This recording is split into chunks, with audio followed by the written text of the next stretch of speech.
The administration is using a variety of export controls and other trade regulatory tools to carry out its foreign policy and national security agenda.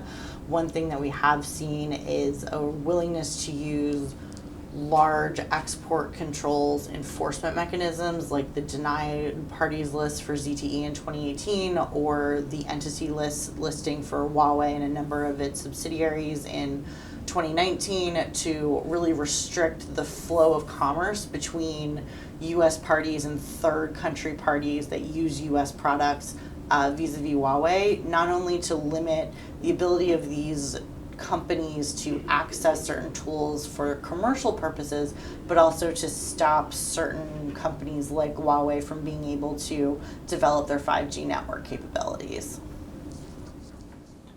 So I agree with Alexis that the administration has significantly expanded its use of restricted party lists, the entity list, the denied party list. In addition to Huawei, which is the most prominent, the administration used the entity list to address companies like Fujian Jinhua, Hikvision, and others relating to the situation in Xinjiang province. So it's definitely a major expansion of the use of these traditional regulatory tools.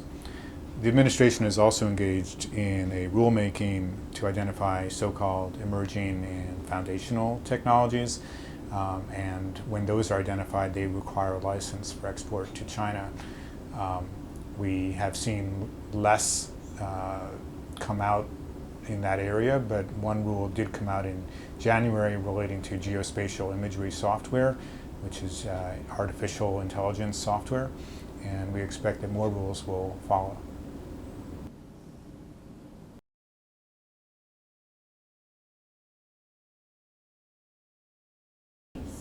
So the major export control reform law, the Export Control Reform Act, was passed by Congress in August 2018. And they've maintained their engagement on this issue ever since. There's been a lot of focus on the Hill on 5G network development and network and information security and how that impacts U.S. national security. There are several bills pending for securing 5G or for including network security in our trade negotiations with other countries. We've seen the Hill be willing to attempt to curtail the administration's flexibility in using export controls tools.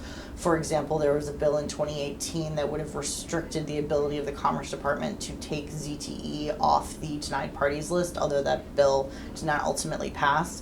And we've seen them wade in on the Huawei issue with respect to trying to nudge the administration in certain directions. And there was just a Reuters report this morning that there is a bill that may be introduced soon to restrict Huawei's access to certain banks, which would look like a financial sanctions implication, although it's unclear when it would be introduced or whether that would actually ultimately pass, but that would really limit the administration's ability to take its own actions in this area.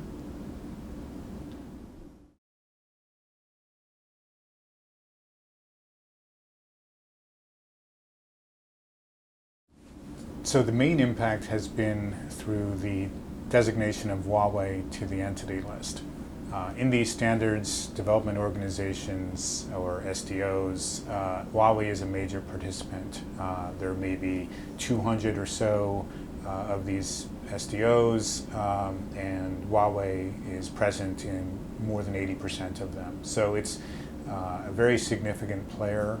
And what the entity listing has meant for U.S. companies and non-U.S. companies that have U.S. technology is that it's at least unclear whether they can continue to participate, share proprietary technology in these SDOs while Huawei continues to be there. And Huawei continues to be at most of these SDOs.